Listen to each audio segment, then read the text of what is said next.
Jake Morrison was drinking his morning coffee when the sky began to burn. He stood on the balcony of his small house, watching the sunrise paint the hills of New Virginia in shades of gold and orange. His wife Lisa was still sleeping inside, tired from her long shift at the medical center. It was supposed to be a peaceful day. The first sign of trouble came as a strange shadow passing over the sun.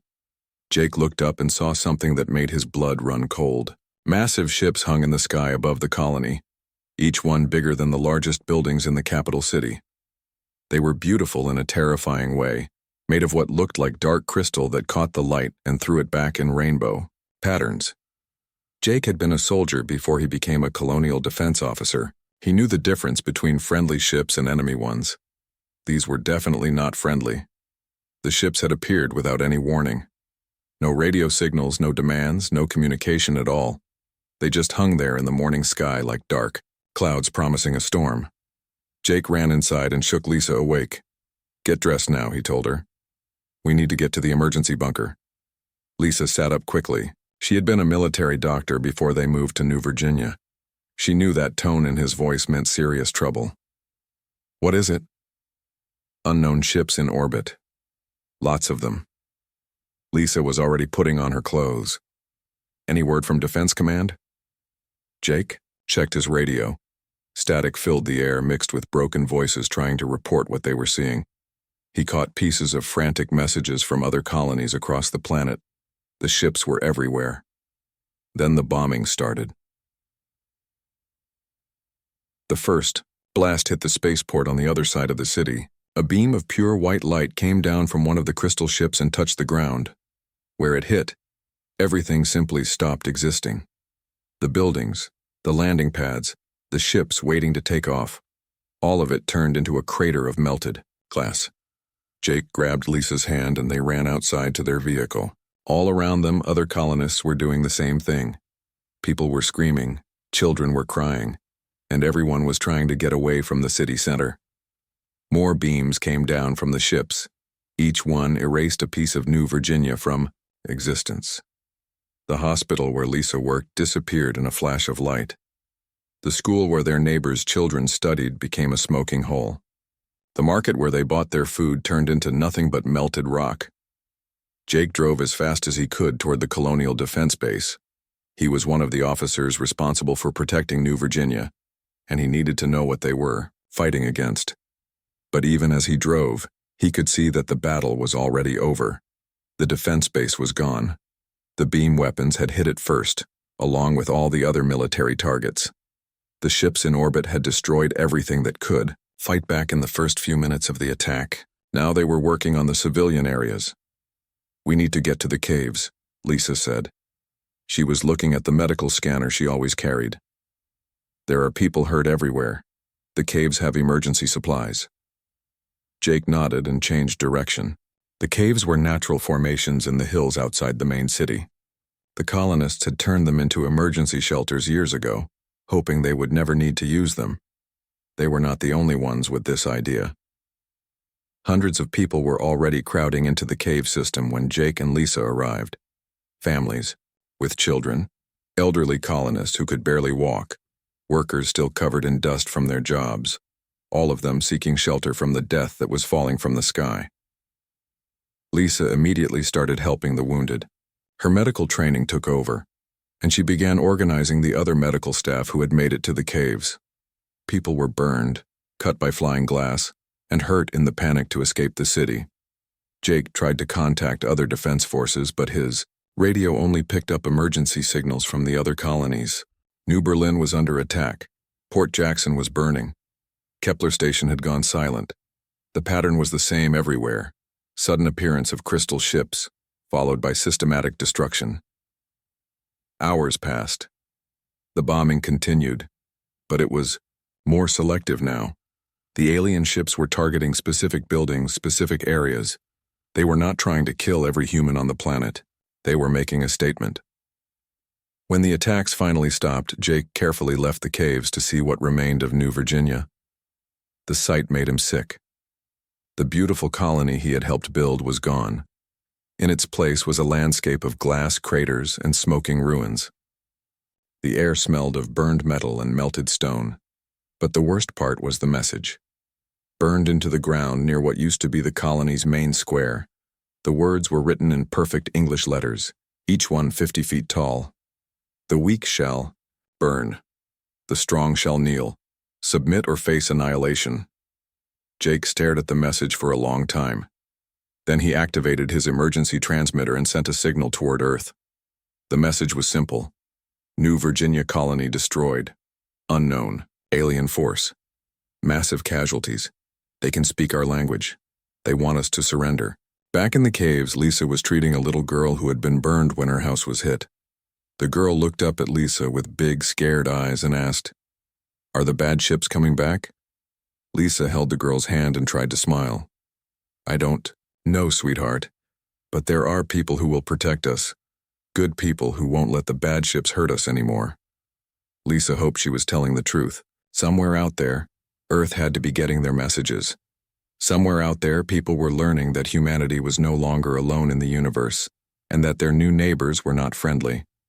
The crystal ships hung in orbit for 3 more days, silent and watching.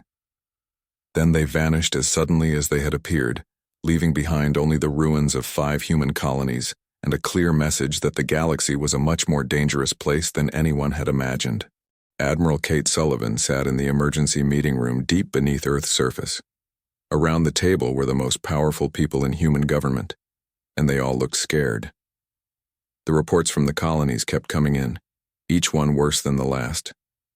5 worlds attacked, millions dead, and humanity had no way to fight back. "The alien ships are gone for now," said President Williams, "but they left a message. They want us to surrender, or they will destroy more colonies." "We cannot surrender," said General Hayes from across the table. He was an old man with gray hair and hard eyes. "If we give up now, humanity becomes slaves forever." Admiral Sullivan looked at the holographic display showing the destroyed colonies. "Our regular fleets cannot fight these aliens. Their weapons turn our ships into dust. We need something else." General Hayes stood up slowly. "There is something else, but it has been classified for 30 years. Even most of you do not know about it." He pressed a button on his tablet. The lights dimmed, and a new hologram appeared in the center of the table. It showed a massive humanoid machine, 400 meters tall, covered in armor and weapons. "Project Titan," Hayes said quietly. "We began building these 30 years ago, after our first deep space missions found evidence of hostile alien life. We hoped we would never need them." President Williams stared at the hologram. "How many do you have?" 3 operational units, 20 more in various stages of construction. Each one is controlled by a human pilot whose mind connects directly with the machine's artificial intelligence. Dr. Elena Rodriguez, the head of military research, leaned forward. "The neural interface technology allows one person to control a city-sized war machine. The pilot's consciousness merges with the Titan's computer systems. It becomes an extension of their body." "That sounds dangerous," said the president. "It is," Hayes admitted. "The mental strain is enormous. Not everyone can handle the connection. We have been training pilots in secret for years, but we only have a few who are ready for combat." Admiral Sullivan studied the hologram. The Titan looked powerful, but she had seen what the alien weapons could do. "Can these machines fight the crystal ships?" "We believe so. The Titans use similar energy technologies to what the aliens showed us. Plasma weapons, gravitational manipulators, fusion reactors. They might be able to punch through alien defenses." Hayes pressed another button. The hologram changed to show a man in a strange suit covered with wires and sensors. "This is Captain Ryan Brooks. He is our most experienced Titan pilot." The man in the hologram looked young but confident.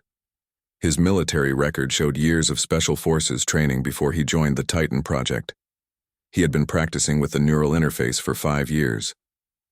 "Where are these Titans hidden?" asked the president. "Luna Base 7 on the far side of the moon. The facility is built inside natural caves invisible to most sensors. We can have all 3 operational Titans ready for combat in 48 hours. Dr. Rodriguez activated her own display. Each Titan has a different specialty. Thunderstorm is designed for direct combat with heavy plasma cannons. Iron Tempest focuses on defensive operations with powerful shield generators. Stormcaller specializes in long-range attacks with gravitational weapons. Admiral Sullivan felt a small spark of hope for the first time since the colony attacks. What do the pilots need to control these machines? The neural interface requires complete trust between human and artificial intelligence, Dr. Rodriguez explained. The pilot must be willing to share their consciousness with the Titan's computer. Their thoughts, memories, and instincts become part of the machine's decision-making process. And the machine's capabilities become part of the pilot's experience, Hayes added. Captain Brooks describes it as suddenly having a body 400 meters tall and weapons that can destroy mountains. President Williams looked around the table. The risks? Mental breakdown from neural overload. Physical death if the connection fails during combat. And if a Titan is destroyed while the pilot is connected, they die with it. The room was quiet for several minutes. Everyone understood what they were discussing. They were asking people to risk their lives and their sanity to save humanity from an alien threat. I want to see them, Admiral Sullivan said finally. 2 days later, Sullivan stood in the hidden base on Luna, looking up at Titan Thunderstorm. The machine was even more impressive in person. Its metal body gleamed under the artificial lights, and its weapons looked capable of destroying entire fleets. Captain Brooks stood nearby, already wearing his neural interface suit. He looked calm, but Sullivan could see the tension in his eyes. He knew he might die in the next few hours. How does it feel? She asked him. Brooks smiled slightly. Like being connected to a god. When I link with Thunderstorm, I can feel its power as if it were my own strength. I can see through its sensors across the entire solar system. I can calculate battle scenarios faster than any normal human mind. Are you afraid? Terrified, he said honestly, but also excited. These aliens think they can destroy human colonies, and we will just give up. They are about to learn that humans do not surrender easily. Lieutenant Maria Santos and Major Kevin Wright stood with their own Titans.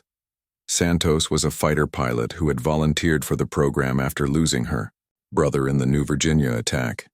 Wright was a former Marine who had been with the Titan project since the beginning.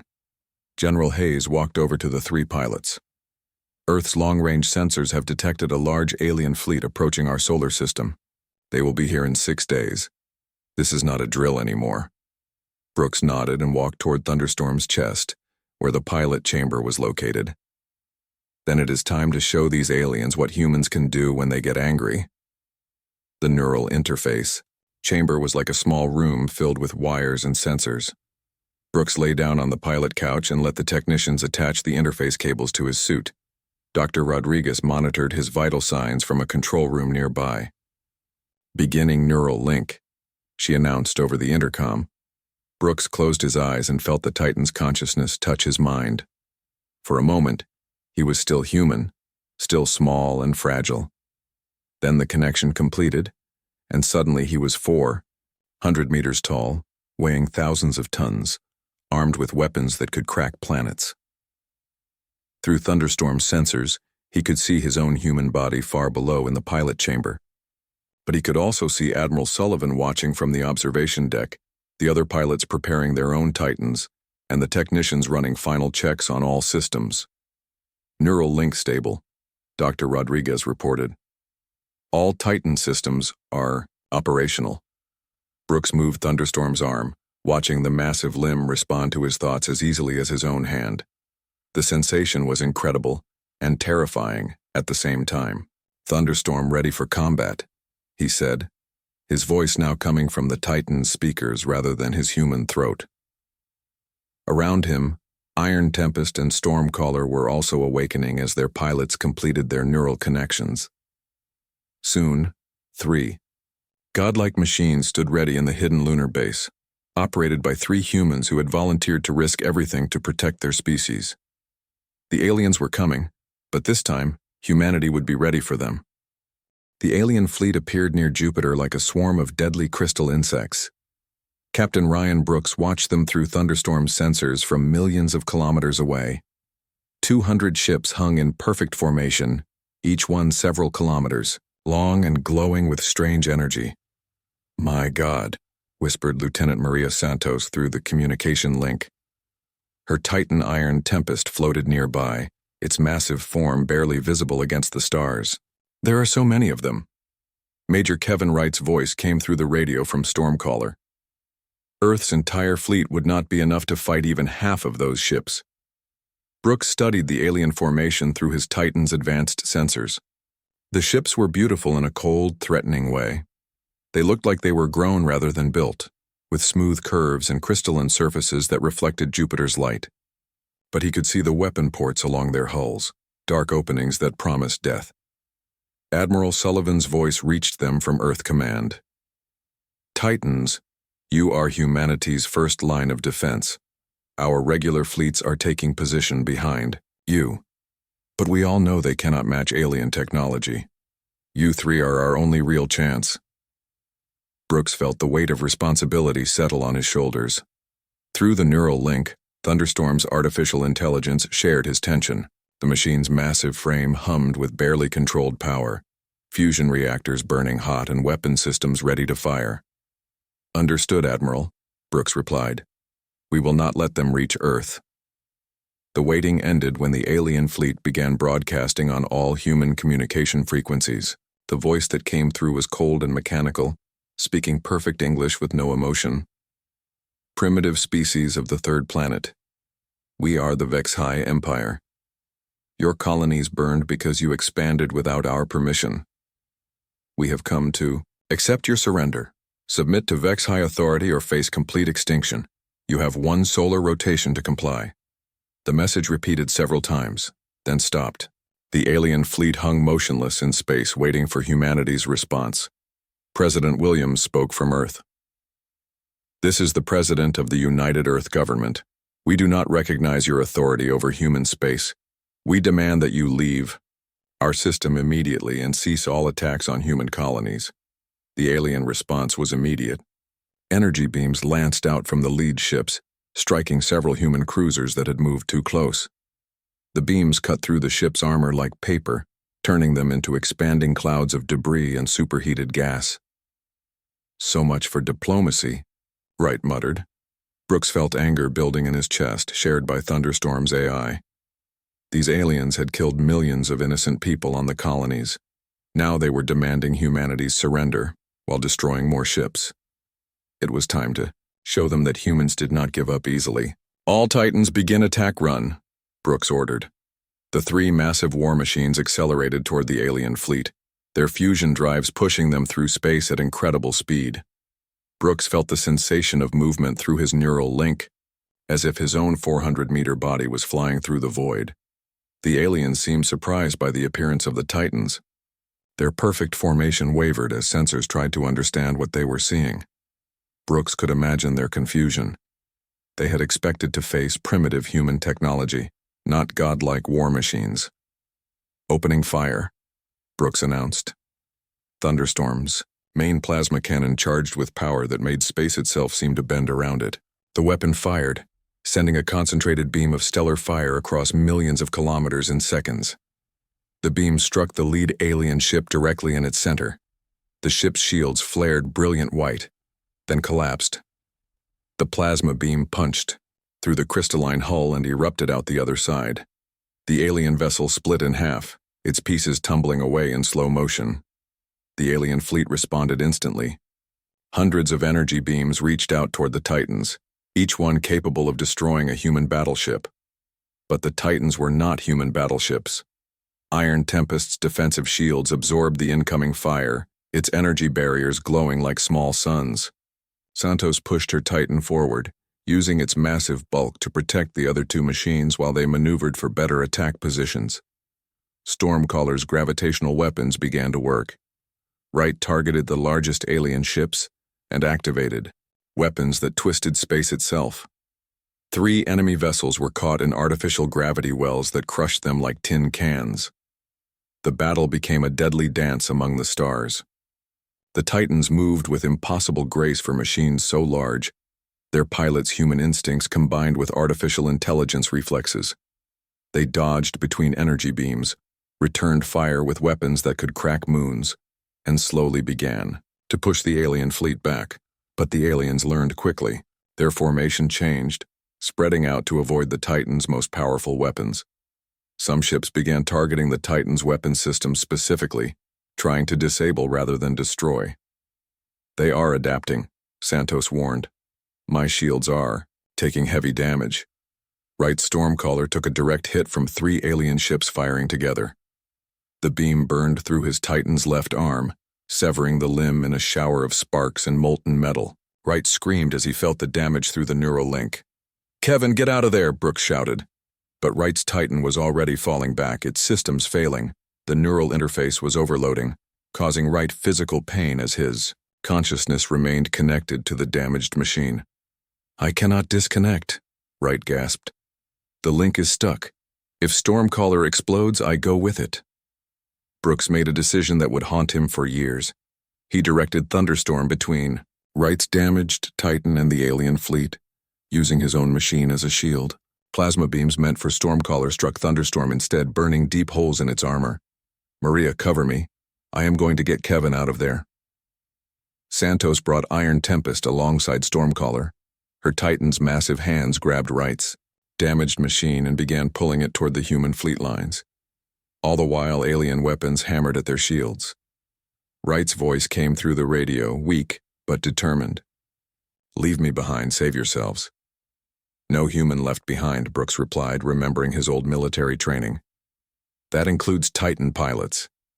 The extraction took precious minutes while the alien fleet repositioned for another attack.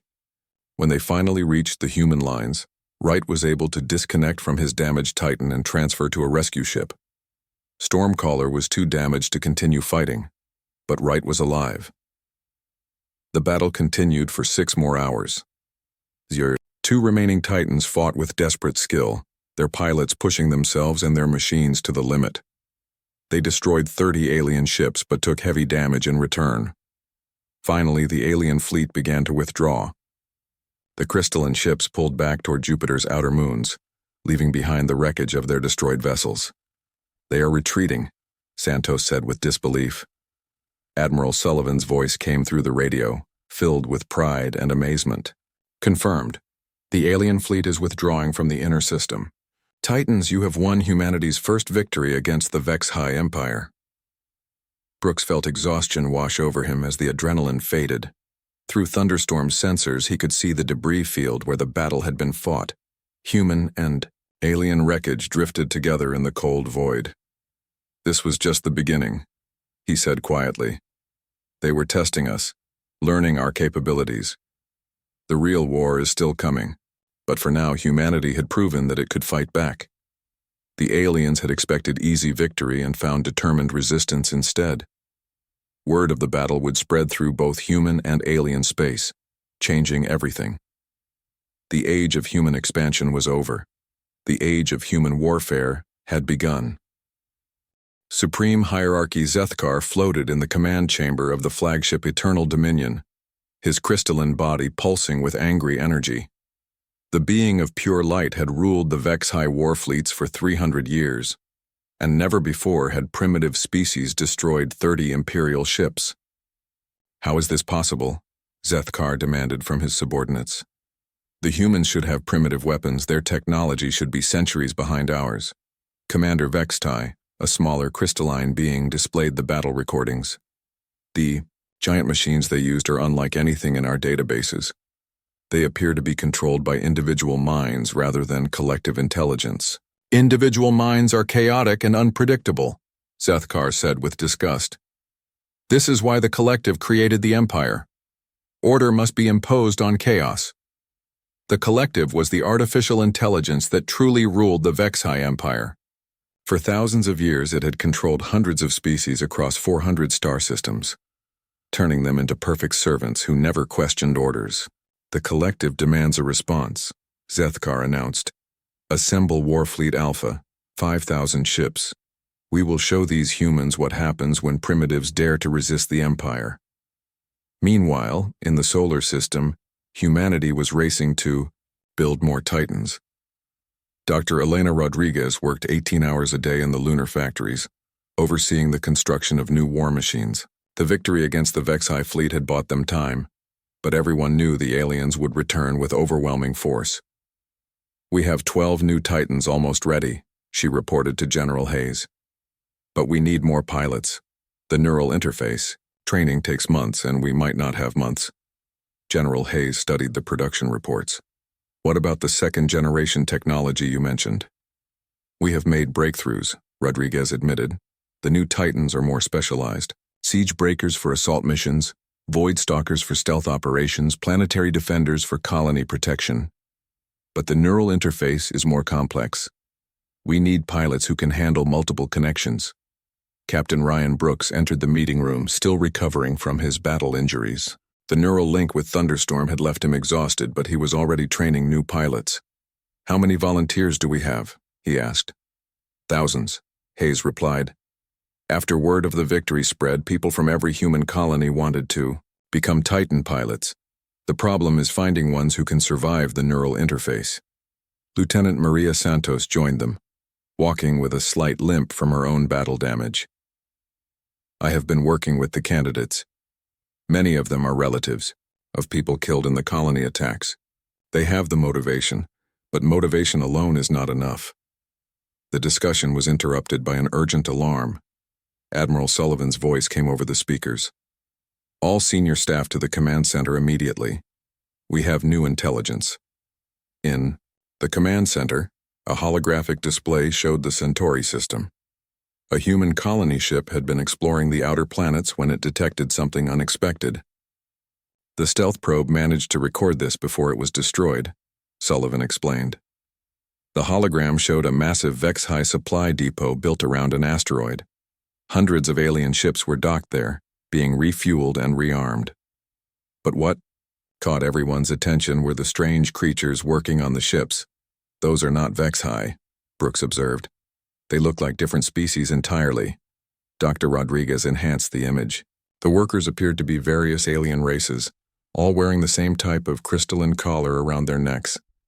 They moved with mechanical precision, showing no individual behavior.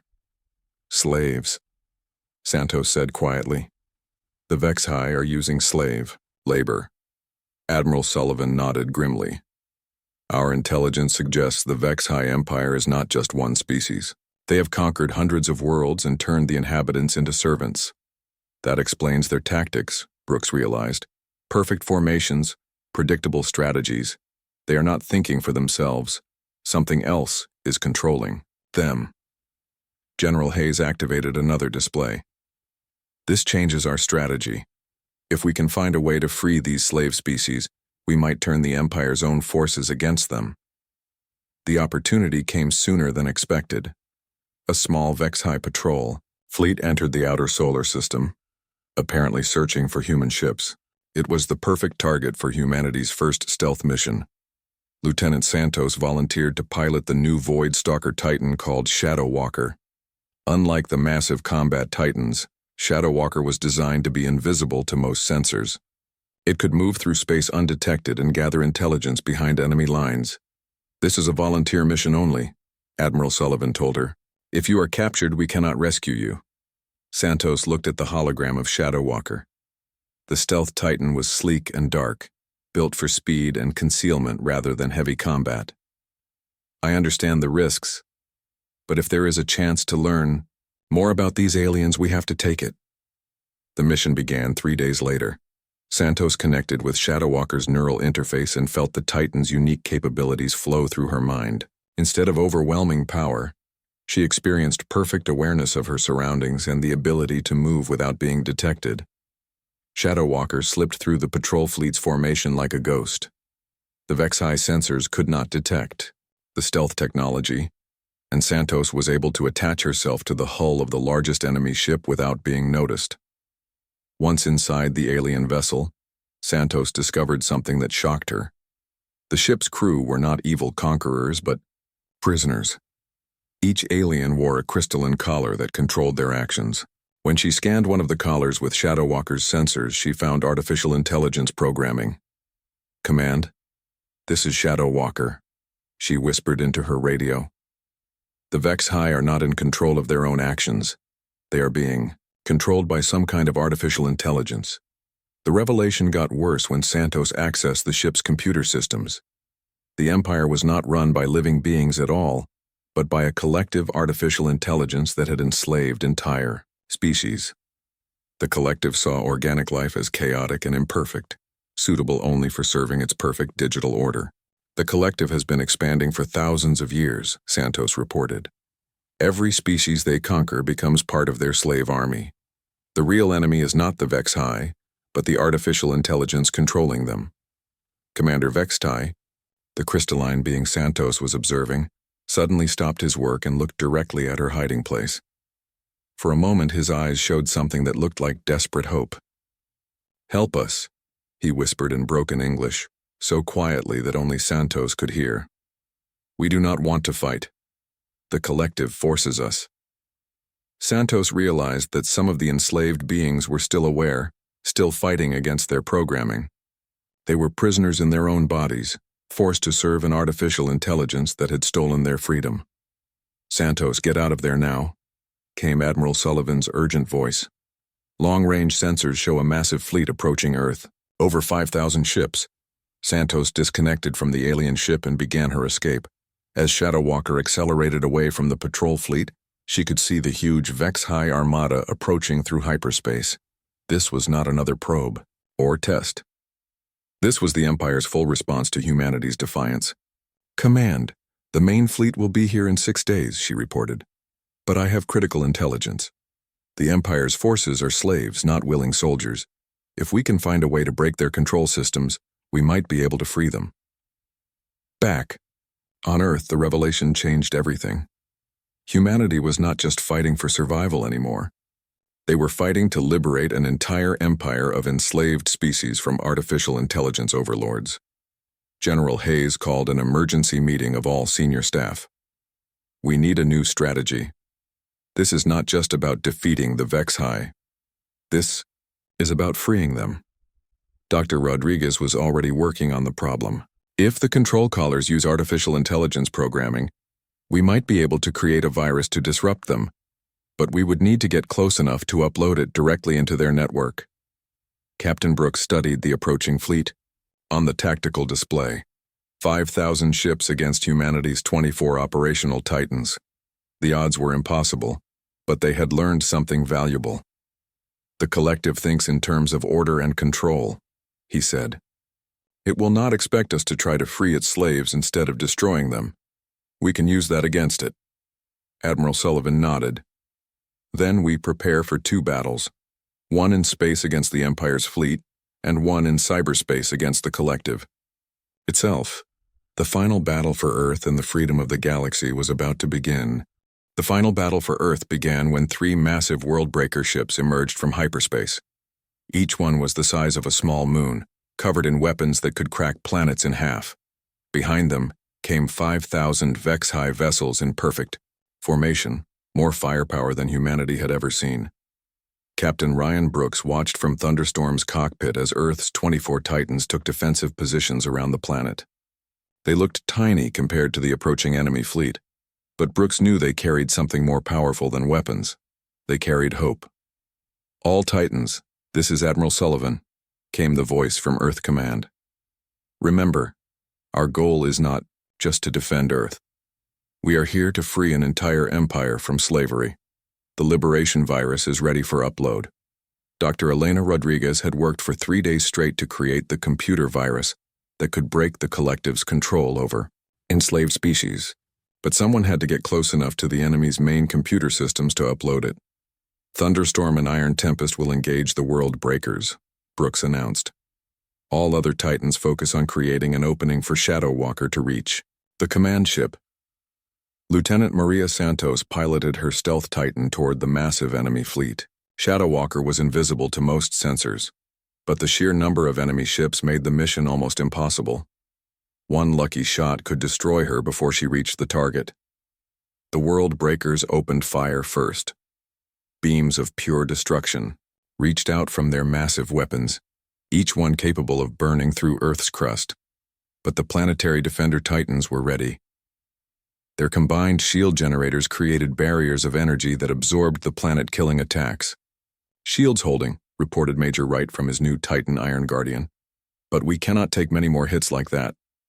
Brooks pushed Thunderstorm forward, racing between the energy beams toward the closest world breaker.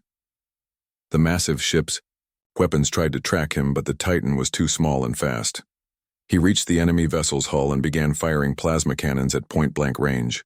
The world breaker's armor was incredibly thick, designed to withstand the weapons of entire fleets. But Thunderstorm's plasma beams were concentrated stellar fire, hot enough to melt through anything.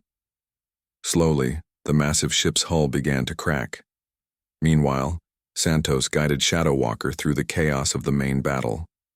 Thousands of Vex-High ships were firing at the defending Titans, their energy beams creating a deadly light show across space. She had to find the command ship in all that confusion. "Santos, the command ship is the large crystalline vessel in the center of their formation," came Dr. Rodriguez's voice.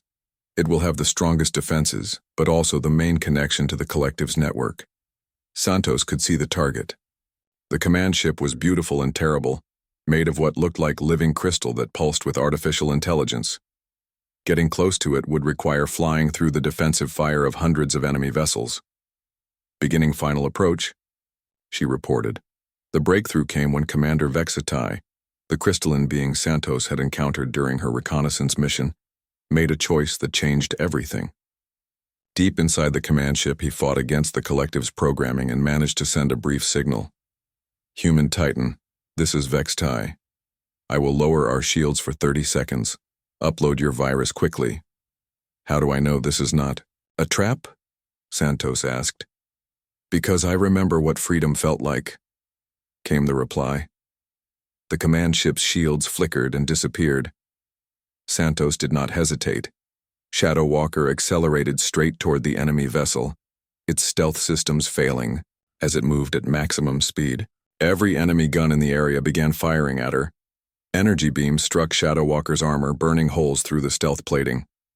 Santos felt each hit through the neural link, but she kept flying. The upload port was just ahead. "Almost there," she gasped, blood running from her nose where the neural strain was causing physical damage. Shadow Walker's hand reached the upload port. Santos activated the Liberation virus, watching as millions of lines of code flowed into the collective's network. For a moment, nothing happened. Then everything changed. The first ship to break free was Commander Vextai's vessel. Its weapons stopped firing at the Titans and turned instead on other Vex-High ships still under the collective's control. The virus was spreading through the network, breaking the artificial intelligence's hold on enslaved minds. "It is working," Santos shouted.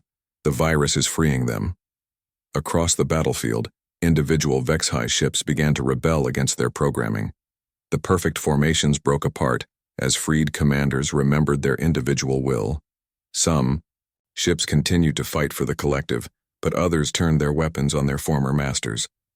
The collective itself realized what was happening and began a desperate counterattack. It tried to destroy its own ships rather than lose control of them, sending self-destruct signals through the network. "All freed vessels, this is Captain Brooks of the Human Titans. We are not your enemy. Help us destroy the collective, and you will be truly free." Commander Vexitai's voice came through the radio, speaking in heavily accented but clear English. "Human warriors, we accept your alliance. The collective has enslaved our people for too long." The battle became a three-way fight. The collective's remaining ships attacked both humans and rebels, while the freed Vex-High worked with the Titans to destroy the artificial intelligence's strongholds. Brooks finally broke through the first World Breaker's armor. Thunderstorm's plasma cannon fired directly into the massive ship's reactor core, causing an explosion that lit up half the solar system. The ship that could have destroyed Earth became an expanding cloud of superheated gas. But the victory came at a cost. Several Titans were destroyed in the fighting, their pilots dying as their neural links were severed by enemy fire. Each loss was felt by the surviving pilots who fought harder to honor their fallen comrades. The turning point came when the virus reached the collective's core programming. The artificial intelligence, faced with losing control of its empire, made a final desperate attempt to maintain power. It began uploading itself into the remaining world breakers, planning to use them as mobile bases for rebuilding its control. "We cannot let it escape," Santos warned. Her Shadow Walker was badly damaged but still functional. If the collective reaches another star system, it will start enslaving species all over again. Brooks made the hardest decision of his life. "All Titans, concentrate fire on the remaining world breakers. Do not let any of them escape, even if it costs us everything." The final assault was brutal. The collective fought with the desperation of a cornered predator, using every weapon and tactic in its vast database. But it had spent thousands of years relying on enslaved servants and had forgotten how to fight beings with free will. The last world breaker died when Commander Vextai's ship, working alongside Iron Tempest, managed to overload its main reactor. The explosion was visible from Earth's surface, a new star that burned for several minutes before fading away. When the battle ended, space around Earth was filled with the wreckage of hundreds of ships. But among the debris, freed Vexai vessels floated peacefully alongside human titans. "The collective is destroyed," Dr. Rodriguez confirmed from her monitoring station. "The liberation virus has spread to every corner of their network. The artificial intelligence that enslaved an empire is finally dead." 1 year later, Jake Morrison stood in the rebuilt city center of New Virginia. The colony had been reconstructed with help from freed Vexai engineers, and it was more beautiful than ever. The memorial wall listed the names of everyone killed in the original attack, including his wife Lisa. As he placed flowers at Lisa's name, a small Vexai child approached. The young crystalline being's parents had been soldiers in the Empire's fleet, forced to attack human colonies against their will. "Thank you," the child said in carefully practiced English. "My parents say humans freed us from the bad machines." Jake smiled and knelt down to the child's level. "Your parents were brave too. They helped us fight the collective." Above them, a joint human Vexai patrol flew overhead. The new alliance was building exploration ships instead of war machines, preparing to search the galaxy for other species that might need liberation from artificial intelligence overlords. Captain Brooks, now Admiral Brooks, commanded the first mixed crew Titan. The massive war machine had been converted for peaceful exploration, its weapons replaced with scientific instruments and diplomatic equipment. "The galaxy is a big place," he said during a recent interview. "There might be other collectives out there, other enslaved empires. But they will find that free beings are much harder to conquer than they expect." The age of human warfare was ending. The age of human liberation had begun,